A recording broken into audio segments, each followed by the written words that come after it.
What's up? It's Taped Crusaders. We're here to talk about another piece of shit. I'm your co-host, Michael, and as always, I'm joined by Joshua Mervell, and we're going to be talking about Tank Girl today. Ian. Are you still with us? Did you fall asleep? What's going on here? Do I have to participate? Yes, you have Okay. to. Mandatory. Hi. I'm on a podcast about a movie called Tank Girl. Okay. So, Hi guys, how you doing? Yeah. What can we say? All I can say about this. Okay, first I'll say I've read scattered issues of the comic. I'm a big fan of the art. If you can see it back here, I don't remember the stories much, but there was a little factoid about the comic Josh just learned that the co-creator, one of the creators, went on to create and was one of the band members for the Gorillaz. Oh, they have a song that I think I like. Yeah. And which is interesting because I was just saying that the art for the comic definitely reminds me of some of the characters. So it makes sense. Yeah. Now that you're mentioning it, I can see an awful lot of that. Yeah. So this comic is kind of still ongoing today. But enough about the comic book. We're here to talk about the movie. I remember seeing this movie in theaters when it came out. Really? Yes, and our buddy V was a big fan of this movie. What's going on, V? So we watched it a couple times. I don't know what to say about it, but it is a big cult favorite. A lot of people love this movie. Champ Ian, is this your first time seeing it? It's my first time, yes. Okay, what's your general impression here? It's interesting how often cult movies turn out to be bad. Okay. And I don't know why that is. And it makes me wonder about my own personal taste in movies sometimes. It gets introspective, right? Like, do the movies that I have a soft spot, do they really kind of suck and people are... Okay, well, give us one favorite of yours that you're sure is a bad movie but you still love. This is going to be a hot take. Okay. We were talking about this movie just the other night. Okay. Bad movie that I love, but I think it's a bad movie. Dark City. Okay. I've only seen it once. Mm-hmm. Have you seen it? No. Dark City. I think I can see that. It's like a cult movie. It's like it has its merits. It has promise. It has vision, but it's not executed. Another well. one would be The Crow, I guess. Okay, there you go. Okay, yeah. Yep. Interestingly, both directed by Alex Proyas. Yes, the same person. Yes. Okay, so this movie. Ooh, how do you describe it, Ian? You're Mr. Memory. Can you tell our viewers the plot of this film? Nope. Okay, Josh. All right. On to you. It's not even worth talking about the plot. It's worth talking about like the premise. Yeah. So it's set in a post-apocalyptic world in Australia, the year as it happens. 2035 or something like that. And a comet has hit the Earth, which has caused this apocalypse. There's no water. And we're kind of following this character who is this rebel fighting against this big corporation that controls all of the water. Mm-hmm. And it's just kind of a weird, wacky tale of her doing things. Yes. Like she meets people along the way. She makes allies. She fucks a kangaroo. She fucks a kangaroo, as every superhero does. And then she kind of like gets a goal and then tries to accomplish the goal. It's a very basic plot. And the goal is what? Just to rescue the little kid, isn't it? Yeah.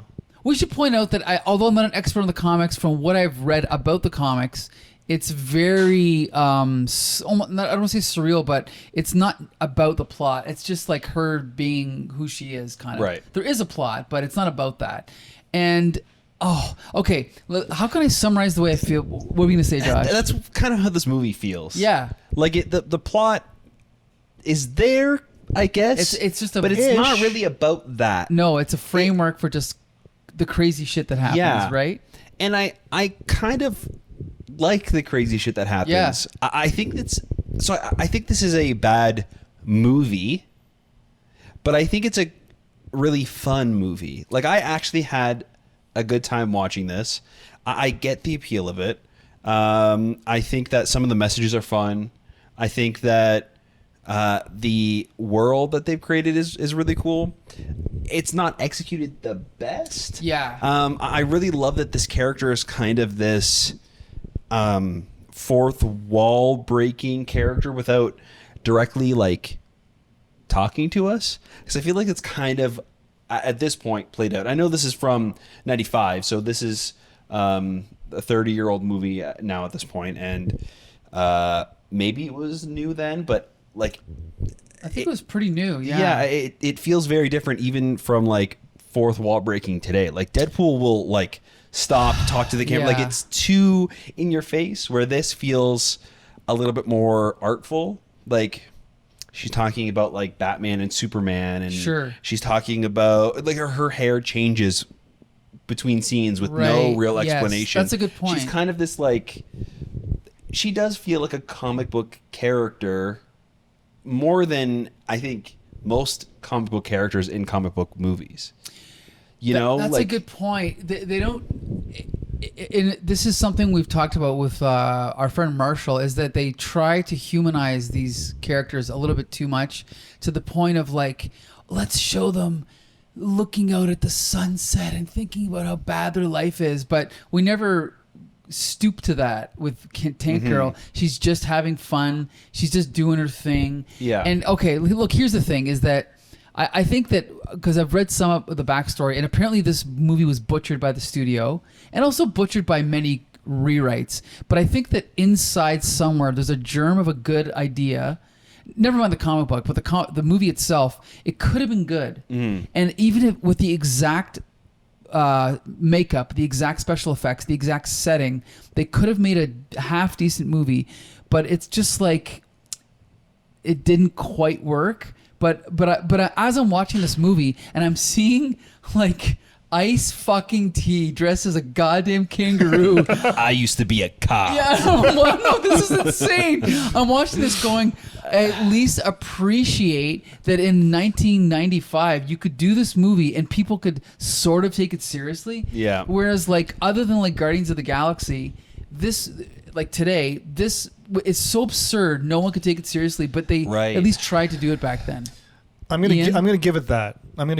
Yeah. I did not have a lot of fun watching this movie. Okay. I did not enjoy it. I did not like many of the characters. It was tedious. It was exhausting for me to watch this movie. But I do respect the fact that they made it. Sure. I do respect the fact that they took a risk on something. And now that you're saying that the studio probably butchered it, that really makes sense. Sure. That explains an awful lot about this, because there were no establishing shots for anything. There was no lead up to anything. It's just boom, we're here. Yeah. Like, how did we get here? You're right. Now we're doing this. Boom, now we're somewhere else with somebody else doing something else. I'm still not sure what's happening. I'm still trying to process what happened 30 seconds ago. Yep. It was a mess. It was disjointed. It was confusing. It was fun to look at. Yes. It was fun to look at. Artistically, the set design was great. The costume design was great. The makeup was great. But it was, I'm getting punched in the face by, I don't know what. Well, it was a strange time because tonight at Meteor, we just watched Batman Forever. And we're going to be reviewing that on an episode either before or after this.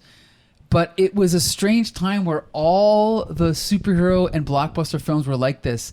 They were chaos. It was hard to follow what was going on. Things just happen. They just start. I am going to say that I had more fun watching Tank Girl than I had watching Batman Forever. Oh, yeah. Wow. Big time. Okay. We're going to save our Batman Forever comments for another episode.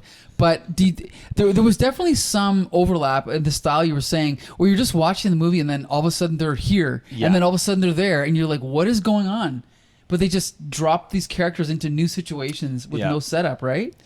Yeah, it's super interesting. It almost feels like episodic, and I wonder if that does have something to do with the rewrites, because I know that's also why like some of the sequences are fully animated. It's because they didn't have budget to do a lot of these things after changing things, so they were like, we'll just get a little animation studio to animate these like in between scenes. Some of which went on for so long. Yeah, I think some were cool though. I think the actually animated ones were great, but we also have these weird transitions where instead of like seeing the characters do something, we're like getting close up of like comic book panels, and then the camera will just like wing, I know, and like it just, that part doesn't work for me. It's so strange. I don't know. Well, okay. Here's the thing. Okay, let's take a sidetrack for a minute. Let's talk about the actors in this film. The first person we obviously have to talk about is Lori Petty as Tank Girl. Mm-hmm. So before I had seen this film, I had only seen her in A League of Her Own and maybe one or two other small projects, but I actually think she was really, really good in this film. Like almost perfect. The thing about her is, first of all, her voice is perfect. And also, I mean, her personality comes out in this character, which I think is what makes it such an iconic film. Not the plot. It's her as Tank Girl makes the film iconic. Also, the fact that she looks almost exactly like our friend Bex Luthor. That's a whole other really topic. does, hey? I couldn't believe it. But I really thought she was good in this film. What do you think, Josh? Yeah, she's great. I think this is also my first time watching it. And the only thing I think I know her from is she's in one of the early Netflix shows, and I can't remember which one. Oh, is it Orange is the New Black? Yeah, Orange is the New Black. Okay. And I also know her from Free Willy. Oh, I didn't know she was in that. I Yeah. never saw that. Okay. Yeah. Free Willy. Yeah. Coming up soon on Tape Crusaders. Yeah, Free Willy. exactly. Probably. Okay. So you liked her then? Yeah, Okay. she's great. Champion. I thought she was all right. Yeah, I thought she was good. I don't think that the writing supported her ability to characterize this character, and I think that we needed her to bring the level down a little bit to contrast against how crazy she was, and that started to grate on me a little bit, especially when she's just acting silly and irreverent in the face of almost certain death. Yeah, that's a good point. Yeah. I mean, even if you're crazy and really confident, you're gonna freak out sometimes. And it didn't seem tonally to always work. And I was kind of reminded, there's a movie that I've seen once or twice. It's called The Force Awakens. Okay, yeah. And there's a scene at the very beginning of that movie where Poe Dameron meets Kylo Ren, and there's this silence, and he's like, "Who talks first? Do I talk first? Do you talk first?" And it kind of it erases the tension in the scene, and I really like the movie, but that scene sticks out to me as like, I wouldn't have put that in. Okay, I know what you mean. And Lori Petty is doing that every single line of dialogue. It just seems as though there's no range. See, that's what I mean, where it's like the movie was almost good. If they would have just reined in, like, forget about, keep the plot, keep it the way it is, just adjust the tone, and maybe it could work. You know what I mean? Maybe. Yeah, I think that what this movie is missing is a better supporting cast, because I think that if you have somebody that is grounded, that you're following through this story, Tank Girl can go be as zany as she needs to be, and then you give the weight to Jet Girl or whatever you're going to do. You know what I mean? Like you find different ways to kind of bring that in. So let's talk about Jet Girl. Naomi Watts, in her, I believe her first American film, as far as I know. Oh, okay. We all have Naomi Watts from Mulholland Drive. Great movie. Well, King Kong. We don't love the movie, but we love her. I mean, she's been in. Everyone knows Naomi Watts. She's so good in this movie. She's almost like she's almost timid to the point that, is it their character or is it Naomi Watts? Right. Because she's just so real. Like she's always good, so it's hard to judge whether or not it's her acting or whether it's her. But I just I love her in everything. So I thought she was good. Yeah, it's really hard to read how she's feeling when a kangaroo is humping her leg. Yeah, that's the thing that happened in this movie. Yeah.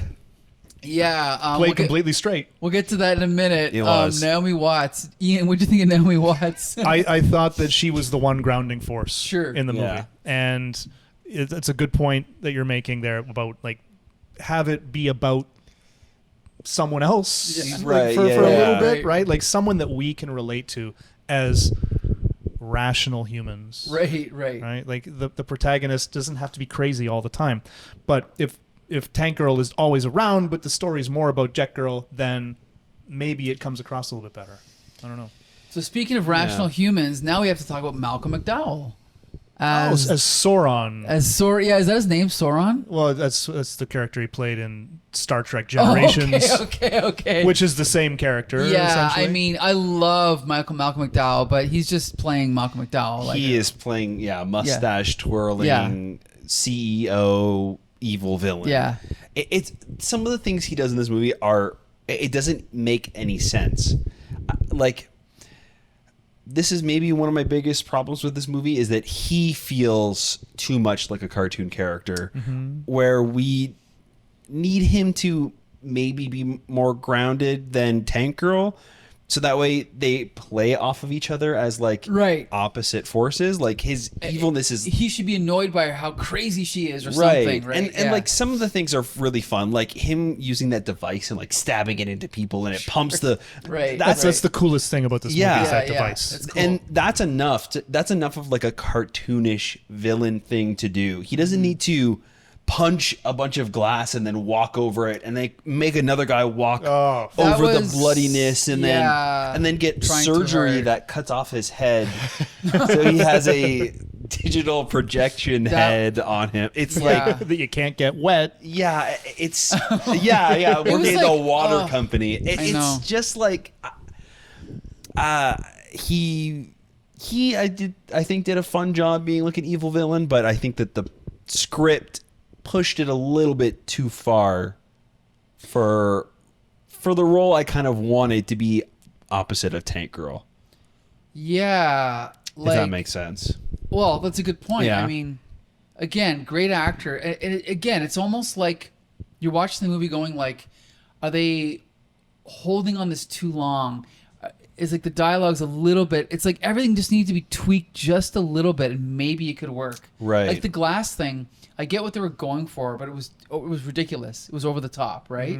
I don't know. What do you think? And with no lead up to it either. Right. This is sort of like the first scene that we see him in, and he's doing this. And I don't know. I guess there's nothing wrong with that, but his character was too over the top. He was just doing Malcolm McDowell.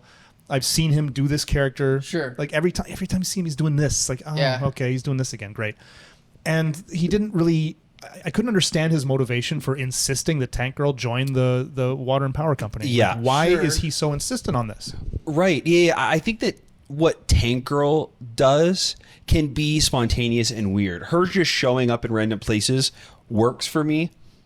His plan does not work for me. Like the things that are supposed to be grounded, I think is where the movie really fails. So like his character really doesn't make any sense. His plan doesn't make any sense. So what is his plan again? I don't even remember. To find the kangaroos, the what are they called? I don't know. The Rippers. Rippers? The Rippers. It did have something to do with the water. I don't remember. So at the beginning of the movie, her whole like compound is destroyed. Everybody is killed, except for Tank Girl. Because they want to take her hostage to bring back to the CEO for some reason. And then her little friend, the little girl. She survives too.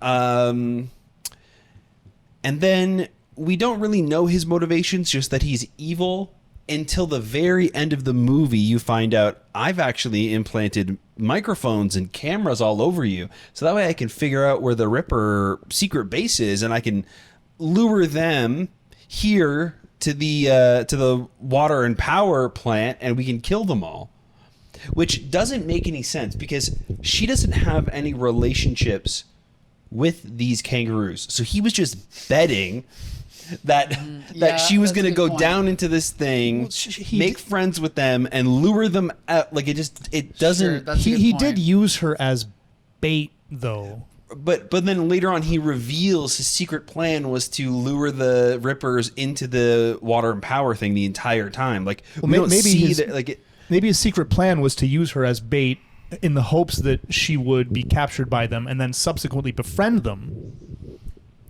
And then lead them back. Yeah, for some reason. That's like a lot of like hoping. I think instead of killing them right then when I think it's one of those cut his arm off. Right? Yeah, it's one of those master plans where they kind of just write it into the end and go, this was my plan all along," but it doesn't make any sense. Deus Ex microphones. Yes. Yeah, something that could have worked maybe is that like she's also stealing water for the Rippers or something. You know what I mean? Like establish there's some sort of connection there, and then it makes sense that he's like right now as it's written, it's lost. Like it doesn't make any sense.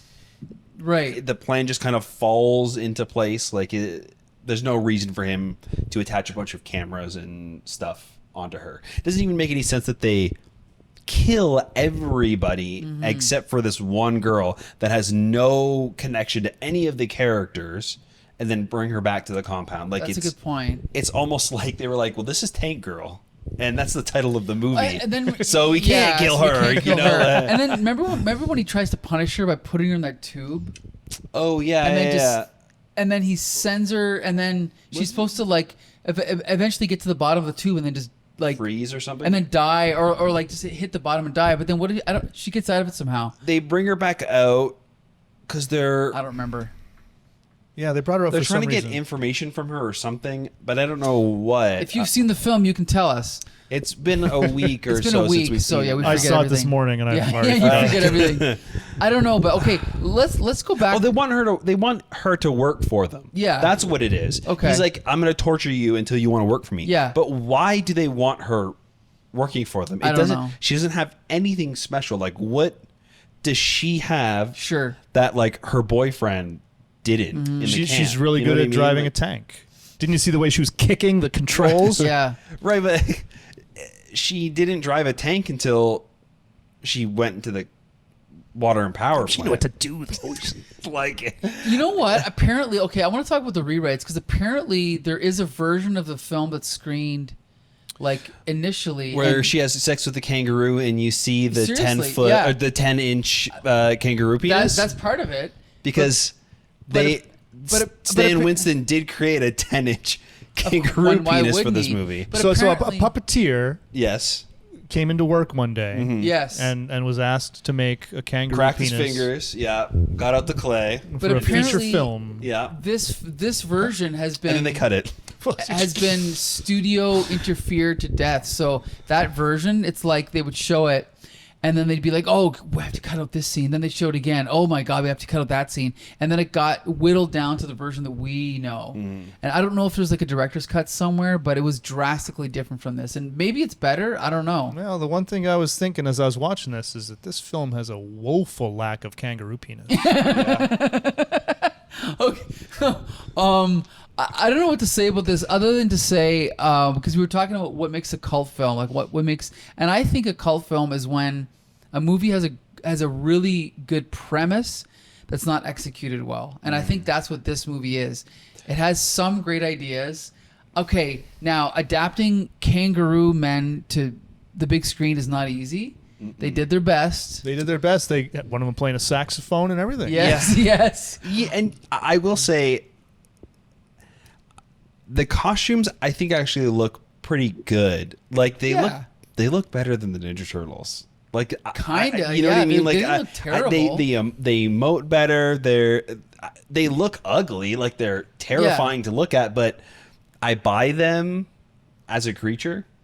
Yeah, in a movie, like it's just that like, part works for me. again, this is a different time. You just didn't question it back then. You just went, well, whatever, they're kangaroos, right? Yeah. You see, it didn't work as well for me just Okay. because Ninja Turtles, yeah, the costumes may not have been great, but the movie was called Teenage Mutant Ninja Turtles. Okay. Right? You're expecting these turtles. This is a movie called Tank Girl, and halfway through, I'm blindsided by the fact that these rippers are actually half human, half kangaroo, yes, and they're I wearing Or these half costumes. dog, half kangaroo. It would. Yeah, you're right. It you're just right. ends up being her boyfriend at the end of the movie. Yeah. Oh, I used to be a good dog, and I was a good boy, so they upgraded me to human. Yeah. It just came out of nowhere, and I was scratching my head. It's hard for to explain this. a few minutes. It's funny because apparently someone was asking Champion to send an example of one of our best episodes, and it would certainly not be a review of Tank Girl, because not to say that this is a bad episode, this is a good episode, but the movies that we're talking about sometimes, how do you explain them to people? Like how do you say, oh, you should watch Tank Girl? Like Well, you don't. Well, I've had people say that to me. They never explain why. This is the first I've learned about the kangaroo Right. people. I mean, again, I like the character. Like the comic book character design is great, and even the movie design is pretty cool. It's just the movie itself is not good. But there's things about it I do like. Like the musical interlude in the middle, the Broadway show tune. Oh, Yeah, that was I love that. crazy. Like I admire it. I admire it. I I liked it. It I was gotta just like, say, you just kind of go, whatever. I know, Yeah, just like do it. Yeah. But considering everything else that they cut out of this movie, Yeah. they leave 5 minutes of this 5-minute Broadway show tune in a brothel in a 90-minute movie. But you know apparently what? the director fought to keep that in the movie. Okay. Well, probably at some point she has to be like, Yeah. keep something in the movie. Yeah. You know Otherwise, what? the credits are going to roll 2 minutes in. This is what I got to say about this movie. Of all of the 50-ish movies that we've watched, God. I would watch this one again. Yeah, I agree. Josh? Ian, And- wouldn't you watch it again? Why are we doing another podcast about it? Yes, we are. Next week, join us again for our For second Laser review. Brains. Yeah, Laser Brains review of Tank Girl. Oh my God. I'm just saying that like there's enough curiosities about this movie that I would like. I want to go back and watch that Broadway Right. sequence Yeah, yeah, again. yeah. You know, Okay, when Or- you frame it like that, possibly. Okay. Possibly. I'm not going to watch it because I really want to watch Tank Girl again. I'm going to watch it out of sort of morbid curiosity. But like what- have it what on the background bizarre while you're doing things laundry did I miss? and peeking. I like think watching 'Cause you know we this didn't get with all the crazy. friends is like the perfect Yes, setting. yes. I think like watching it with a big group of people that want to talk about the movie as it's going on, Yes. like all of these weird fun facts about it, like comparing it to the comics, like there's all of these like things that really work about it. Yes. It's extremely charming, and I get why people love it. I get why people would recommend this to you because there's something I get it. Ganging up on me. there, and I don't think I would give this like a glowing recommendation to just everybody. Like I don't think I would have recommended this to you, knowing kind of like your taste in things, but I'm sure that there are certain people that I think I would. I think Becca would love this movie if she doesn't hasn't already. seen it, then she would Like love it. yeah, Yes. like it has a specific appeal to it that people will love. Yep. Yeah. I'm with you. Yeah. Actually, I texted her and asked her when she's going to cosplay as Tank Girl. That was 3 weeks ago. Wait. Oh, she still hasn't responded. Anyway, okay. So there you go. There's her Tank Girl review. Ian, anything Right. else to say? Oh, is there anything else to say? I had so much to say. Ice-T as a kangaroo. Ice-T is a Ice-T, we kangaroo. can talk about Ice-T. He was good. He was, as a matter of fact. Yeah. He seemed, His best role. Yeah, there you go. His but he defining almost role. seemed like disappointed in himself, in a way. Like he seemed he felt like he was resigned Actually, to be in I this have a movie. story about that. Apparently, someone on a talk show dissed him and was like, "Oh," and then you played a Tank Girl, and then he glared at the guy and he said, "Yeah," and they paid me $250,000 Yeah. or whatever the amount was, and it shut the guy up because he was happy doing Tank Girl. Apparently, right? I was watching this interview of him like talking about it and how he was like, I did a bunch of movies and they like I essentially got nothing for them. And then he agreed to do this movie without reading the script. Yep. And then he was like reading it through and he's like, a kangaroo? They want to play a fucking kangaroo? Yeah. And then they gave him the check. He's like, fuck, I'll hop around. Like, I don't give a shit. You know what I mean? Like give me whatever you want. I'll play a kangaroo Sure. all day. So, Yeah, $250,000 is a. yeah. I'll take it. Yeah, wouldn't you play Kangaroo for $250,000? I played Tank Girl for $250,000. Yeah. There you go. Okay, so I mean, we could talk about this movie all night, but honestly, I think Josh and I agree. You should watch this film. You should definitely watch this film. Yeah. Right? Yeah, I think get together with some friends. Maybe have a couple of drinks. Many a drink. Yeah. And it's fun. It's definitely fun. It's not. Don't go into it expecting it to be a good film, because it's not. It's just a fun time. I will Ian? concede. I will concede that. I will Okay. concede that Okay. there is some fun to it. It is not a good film. It's frustrating, but fun. You're going to be scratching your head a lot. You're going to be wondering what the fuck was that? Yep. A lot.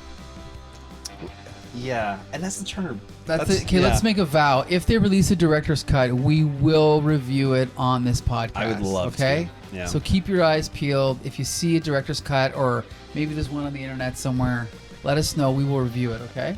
There you go. So join us again every Wednesday at Meteor for movie night, and join us every other week for Taped Crusaders. We're going to review every single superhero movie ever made. We've done about 50 of them now. Almost at 50. I don't know. Yeah, we're almost done. That's almost all the. That's almost all the superhero movies. Okay, so join us again next week for Tape Crusaders. They never made another one again. Nope. And this came crashing down after this. Yeah. Hey, Josh, tell everybody where you can see our episode. You can find all of our stuff over on our website at thecomicbooksyndicate.com. You can also see video format versions of our episodes on YouTube. So leave us a like, leave us a comment, let us know what you guys think about Tank Girl. All right. Until the next time. See you later.